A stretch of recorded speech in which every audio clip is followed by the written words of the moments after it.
I rarely carry food or water with me. All my PRs are done with no food, no liquid, at least at the marathon distance. And, it can mean navigating through the forest without using map and compass. So it can mean prowling around at night without lights. So it's ways just to tap into, your original human capabilities, because it just helps you understand who you are and what you're capable of. And I feel the risk in the modern world, we have so much technology that you sometimes end up in this place where you're sort of coddled. And I don't know that that's a great strategy. It never seemed like one to me. Hello and welcome to Running Tales. I'm Craig Lewis, and this is the podcast where we explore the extraordinary stories of everyday runners. This week's guest is Ken Posner, an ultra runner who has completed more than 100 ultras and marathons, including the Badwater Double, a gruelling 292-mile race through Death Valley. As if that wasn't enough, Ken does a lot of his running barefoot. He's a self-proclaimed minimalist who eschews many of the modern comforts when running. Ken is also the race director of the Shawangunk Ridge Trail Ultra, a 70-mile route that traverses the length of the mountain range it is named after. Running from High Point State Park in New Jersey to Rosendale, New York, the SRT passes through rolling hills, wetlands, and the mountains themselves. When I spoke to Ken back at the start of January, I started our chat by asking him to tell me all about that race. We call it the SRT for short. The race takes place in September. This year it'll be September 8th and 9th. It's a little bit different from your typical trail race. And there are three distances, half marathon, 30 mile, and a full 70 mile. They're all point to point on top of this gorgeous ridge in the Hudson Valley. So with spectacular 100-mile views and very, very, very rare, pitch pine barren ecosystems and waterfalls and shiny white cliffs. But what's a little bit different about this race is it's a so-called unsupported format.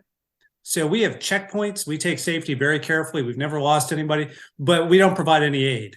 So you got to bring your own food. You got to bring a water filter to get water from the streams. And then secondly, we don't mark the course. Now the course does have blazes, but it's a little bit, it changes from one trail, one color to the next. We give people an app on their phone so they can follow where they're going. So it's not an orienteering course, but you got to pay attention. Yeah. So the race requires a little bit extra mindfulness, and the fastest person doesn't always win it. It's the person who's fast and can keep their act together as they supply themselves with food and water and just make sure they stay focused on where they are as they're moving through the forest. What are the weather conditions like during that time of year? Oh gosh, it's beautiful. So September is the tail end of summer. So it's cool in the evenings, maybe 50 degrees, which is that maybe 10 or 15 Celsius. And then during the day, it could be a little bit warm, maybe in the 70s, sometimes in the 80s. So it's really a beautiful time of year. Is this an event that you've taken part or take part in yourself? Is that what prompted you to get involved and start this formally? Yeah, well, I ran I think I was probably the first person to through run the SRT, the Shawangunk Ridge Trail, which I did in, 2014. And I had so much fun. I thought it was such a special experience that I created the race with a friend, Todd Jennings. We created the race and I think we started it in 2015. And I'm assuming that the kind of runners you attract to this are going to be I hesitate to use the word elite, but the people who are running regular ultras and very, very long distances. You're not likely just to rock up and do this with very little running experience. It's interesting, Craig. We attract a wide range of folks from elite to people who are literally just getting into running. One thing about the participants there, I would say that they embody the spirit of self-reliance. That's part of what we're trying to promote. There's nothing wrong with a conventional race, which is marked and has wonderful food at the aid stations. That's all great. But this is a race that promotes self-reliance and the ability to manage yourself along the course. And, those are the kinds of values that you obviously want to have if you're out on your own in the wilderness or fast packing or trying to set a fastest known time on an important trail. So we tend to attract people who are very well prepared. And so in the half marathon and the 30-mile race, which we have very generous time limits, close to 100% of the people complete the race. Now, the 70 mile is a difficult distance. So typically it's around 50% completion. Yeah. So that's a difficult distance for sure. But you're not necessarily setting out, like, for example, say with the Barclay Marathons or something like that, to create something which is impossible for people to complete. No, this is not a Barclays. Yeah. And what sort of times do people get through to win the race, to finish it? Well, for the 70 miler, when I ran it back in the day, I finished in just under 24 hours, and I was pretty pleased with myself. But today we've got people who are just tearing up the course in like 16 hours. So 16 hours, these are fit, ultra runners for sure. But still, it's a rocky course in places. There's not a huge amount of climbing, but it's a course that keeps changing. So it is sometimes difficult to get a rhythm going. And it's very, very rocky in certain places, which slows people down. And if you're talking about, say, the half marathon distance for a exceedingly average runner like myself, I can do a very basic sort of nice flat road marathon and half marathon, and anything between around 1:45, 1:43 and 2 hours. If I was to take on something like the SRT, what would I be looking at? Well, give yourself, 3 hours. Yeah. But here's the funny thing, all the races end at midnight. So the half marathon, it starts at 10:30 in the morning. So you literally have 13 and a half hours to complete it. So that's why I say we've almost never had people not complete it. Sometimes something goes wrong.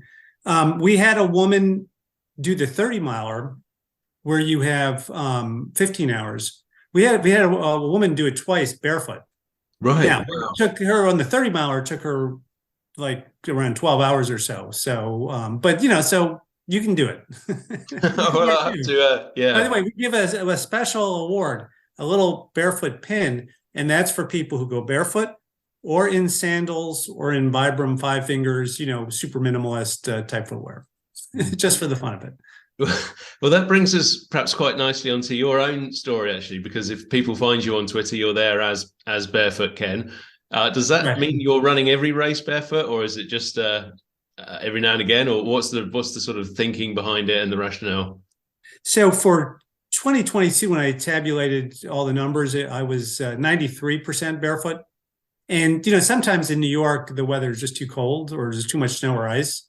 So, but for the most part, 100% barefoot. And it started for me several years ago when I read, Chris McDougall's book, Born to Run, which won't surprise you. And I said to myself, barefoot could be a good idea because it'll improve my natural form and make me more resilient to injuries, right? So that was the initial idea. And then in the back of my mind, I said, you know what, Posner, you're getting a little bit old.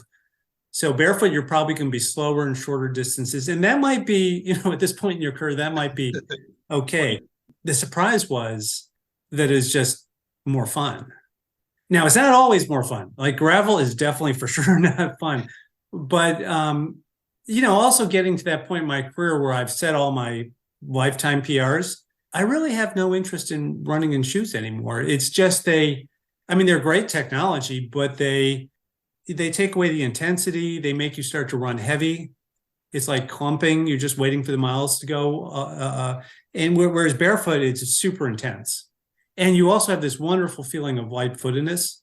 So to me, it's just so much fun. So I'm not at this point interested in going back. By the way, there's some great athletes, some great runners who do hybrid, right? They do a lot of barefoot training, but then they're out there to win races where you need to have these new shoes, or they feel that the shoes will take them to that final level of speed. So that's absolutely another option. I'm probably going to ask a really, really basic question now, but for me, my sort of experience of barefoot running goes not much further than watching Zola Bud zipping around a track and everybody making a thing about the fact that she didn't have any running shoes on. And the only thing that comes into my head is like, I'm going to step on especially if I'm out on some mountain trail somewhere, I'm going to step on a stone and that's really going to hurt my foot. Is that just something you get used to, or is that part of it almost? That's part of it. That's part of it. And the first thing you learn, your feet are smart. And by the way, you think about our ancestors, and shoes have been around for a while, but our ancestors, for the most part, didn't have them, or they used them only in emergencies, right? My mom was telling me that my grandmother, great-grandmother went around barefoot in the old country because she was an orphan. So nobody was going to make her shoes or buy her shoes. So feet are mission critical equipment. So you think about our ancestors, hunters and gatherers back in the day living in the forests, you're not going to hurt your feet. But what that means is you're going to pay attention to where you step. Yeah. So part of the fun of barefoot, it's the original human mindfulness. And you are 100% alert and you're paying attention to everything, and stumbling and just putting your foot anywhere, that's not acceptable. So what'll happen is you'll go very slowly on difficult terrain and very carefully. And that kind of mindset, am I right in thinking that for you with running, that extends beyond the barefoot running? Because I think I've seen some pictures of yourself on Twitter running in what look like pretty cold conditions, pretty extreme conditions. Sometimes you'll be shirtless. Is that all an extension of the same thing? Yeah, for sure. And I call myself a minimalist runner. And minimalist is just a goofy term. And, there's a lot of ways to be minimalist. And a lot of people think about it, living more simply in a smaller house without as many luxury goods. So right now, in the winter, I turn the thermostat, I leave the thermostat at 55 to 60 degrees, right? I appreciate the warmth, but I don't want to make myself dependent on technology unnecessarily, right?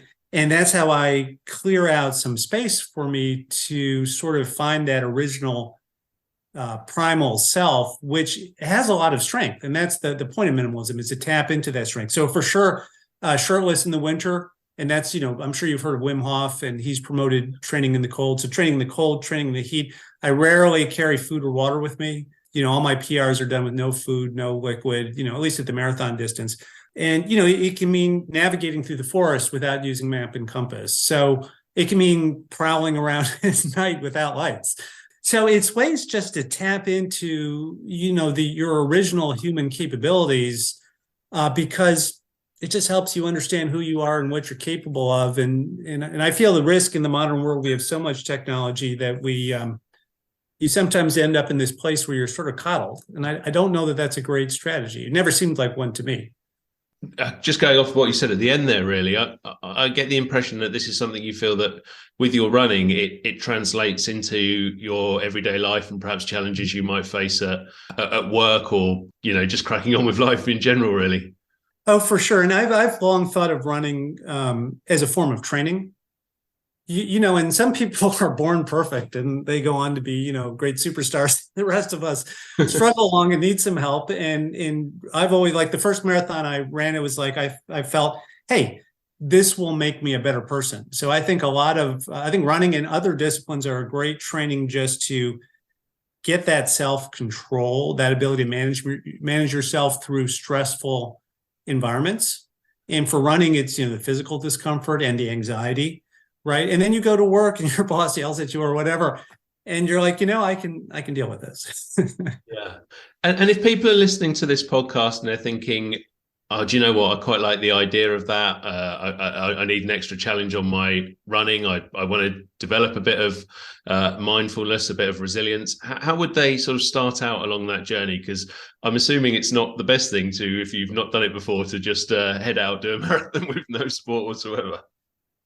Well, it depends on who you are, but I think, I think modern running is very sort of one-dimensional, right? It's all about a speed for a certain distance, and it's on a road where all the obstacles have been cleared, and it's driven by clocks, right? And it's very egotistical in that people are competing to win, and that's all fine. I love conventional races. But the point I'd make is that there's, 1,000 different directions you can go. You can go from road running to trail running or obstacle course running, right? Mm. And from running to, hiking and exploring the forest.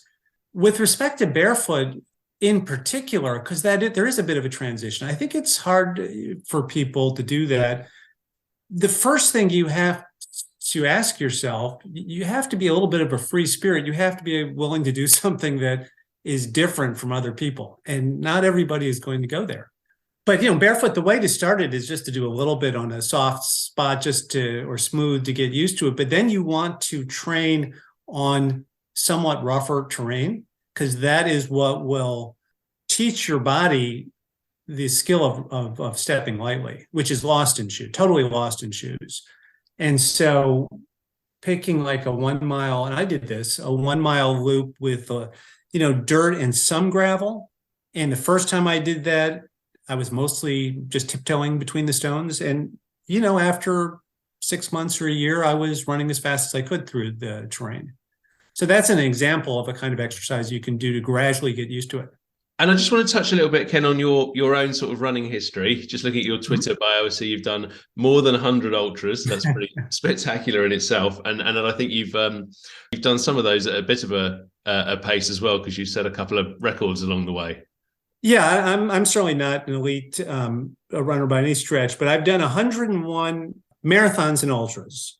As I get older, the balance is tipping toward a marathon. But and I've done, as long as 100-mile races. I've done Badwater a couple of times. The records, the most important record I've set, which I think I still hold, is the Badwater Double. So that's from Badwater Basin to the top of Mount Whitney and back, 292 miles. And it gets quite warm in Death Valley. It was 127 degrees when I was there, and headwinds. So that's my running career. And I've also done a lot of hiking. So I've done the Catskills Grid. I've done the Adirondacks. These are, northeastern U.S.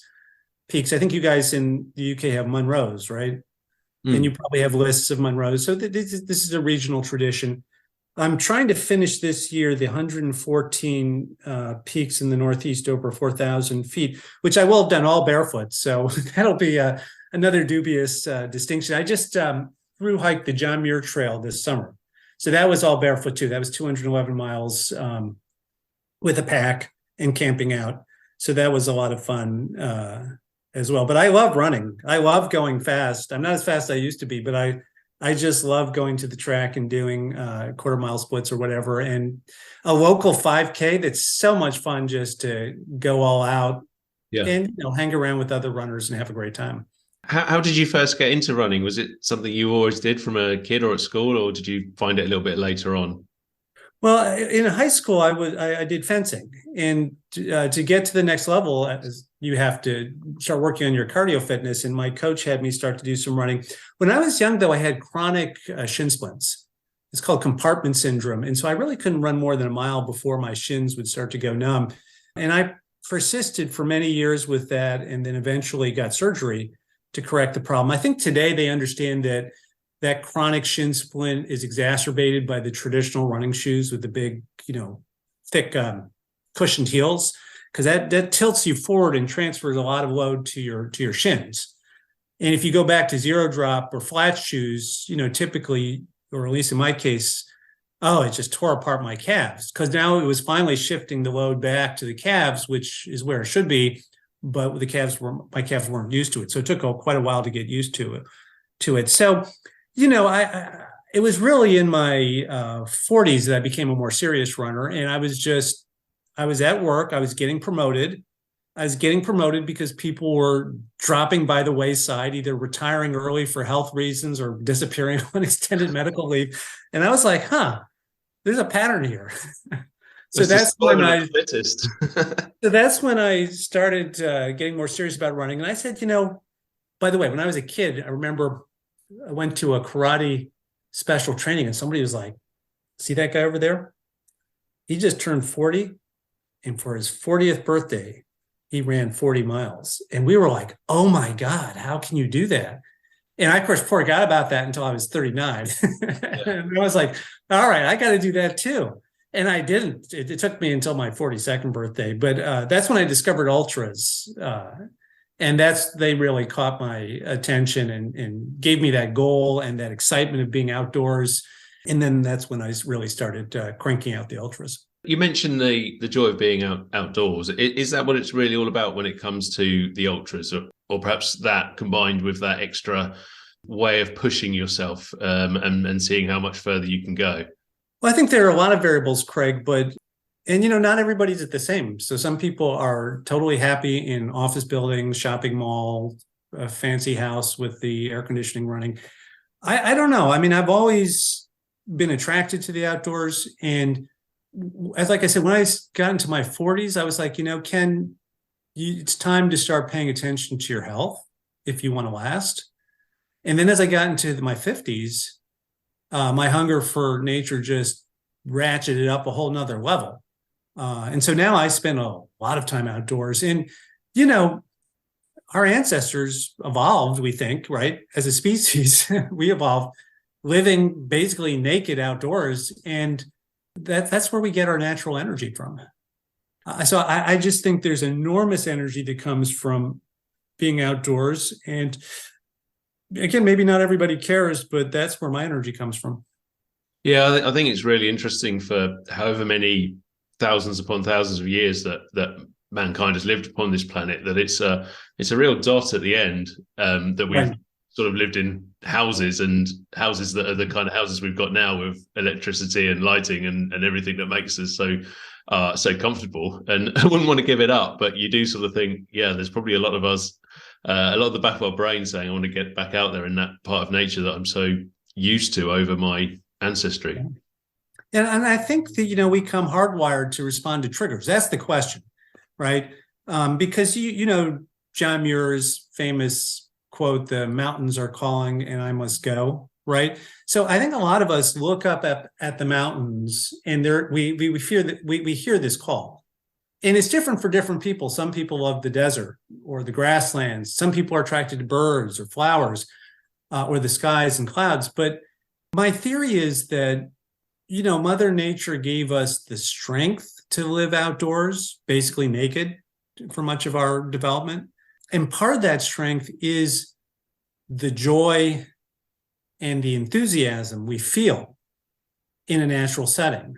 I think that triggers, these inner strengths. And so somebody like Wim Hof says, I want to go battle the cold, or somebody else says, I want to go climb that mountain. And a lot of us say, hey, I just want to get out there and move and run. So the question again is, if you live in a shopping mall in urban areas, office buildings, do you get the triggers? And that I think the answer is different for different people. But I myself, I would feel that being confined to those kinds of areas would be very depressing. And the other thing, I suppose, is that, I guess, that ability, that development of being able to go inside yourself and survive when you're, 100 miles into that 200-mile run. Right. You're halfway up that mountain and it looks like an awful long way to go. Is that something you enjoy in the moment, or is it only when you look back that you think that was great? It depends. And by the way, everybody can do that. So first of all, that's what life is. Life is overcoming challenges when you have the right goals, and when you're tapped into the sources of strength. I mean, you can do anything the body can handle without falling apart. And to me, people talk about the runner's high, and it's hard for me to say in this run or this race, where was the runner's high? For me, I've experienced the runner's high very consistently at the end of the race. Yeah. Because you put out a huge amount of effort. By the way, when I start a race, the first half of it, I'm often in a sort of grim frame of mind, because I know how much effort I need to put out. And once I get to the halfway part and it's then starting to be downhill, then my enthusiasm starts to rise. But it's the finish line, and you have this wonderful self-affirmation, I did it. And you did something that is a basic human capability, which is covering distance, right? That's what differentiated us from our cousins who stayed in the trees and didn't want to drop to the ground and go running off across the desert. So it's that incredible relief and that the ordeal is over, and the sense of satisfaction. And when you run and race enough, that runner's high at the end starts to become your entire life. Right. So to me, runner's high is your whole life, because you're doing enough of this activity to create that positive self-affirmation. So we're talking on January the 2nd, another year of running, no doubt, ahead of you. What are your goals for 2023, and how are you going to seek out that runner's high again? Yeah, well, I'm already signed up for 3 marathons, and I'll do probably up to 10 this year. So that's the running side, plus as many 5Ks and 10Ks and half marathons as I can fit into the schedule. One particular goal is to run the Fort Worth Cowtown Marathon wearing a cow costume. Right. So, that will be a little bit different. But, to me, that's just having fun. At a race I've run before and enjoy it. And I like the people and the culture down there. So that's just about having fun. Otherwise, I've got more peaks to climb. As I mentioned, I want to do the 114 highest peaks in the northeast of the U.S. So I've got close to 30 peaks to climb in New Hampshire, Vermont, and Maine this year if I can get out and do those. And so that's those would be my main goals for 2023.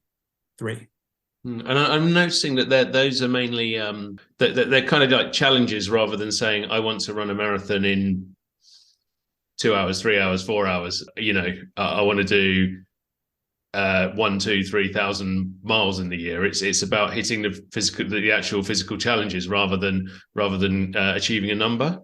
Yeah, I spend a lot of time. I think choosing the right goals is very important. I spend a lot of time on goals. And so this is what I have, and there's nothing wrong with those other kinds of goals. It just depends on who you are. My mileage is different. I have a different set of procedures, so my mileage tends to be, I track injury and irritation status in my training log. So I will dial back miles if I don't feel 100% green status. So I'm not as focused on miles. I keep track of my barefoot miles just for fun. So I'm at 10,100 now, and I'm sure I'll get to 11,000, but that's just milestones along the way. That's not per se a goal. And just finally, we should go back to the SRT run. Tell us how people can get involved and get themselves entered into that, so we can help you get as many people along as possible, I suppose. Yeah, we have the capacity for a big crowd. It's such a beautiful part of New York State. So if you're going to be in New York in September, so first of all, if you're listening to this podcast as the race director, I would like to personally extend an invitation. And Craig, you're going to get an email with your personal invitation. But you can go to our website, www.srtrun.com, right? And there's a lot of information there, and there's a contact us form. The contact us form goes straight to me, and I will come back to you to answer any question you have. And, we've been doing it. This will be our 9th year, and we get a lot of folks to write race reports. So we have a ton of information, and people who have questions about the unusual format, we'll get you answers. We'll give you the right guidance, and we welcome you here. Please do come join us if you can. Fantastic. And is there a number of people you normally get, or any limit on that, or the more the merrier? The more the merrier. We're up around 200 typically, plus or minus. So it's not a huge event, but we have room for as many people as would like to come out and do it. Well, it sounds brutal and beautiful all in one go as an event. It sounds absolutely fantastic. So I'd definitely encourage people to go and check it out and get involved if they can. Ken, thank you so much for your time today. Thank you for joining us on Running Tales. I really appreciate it.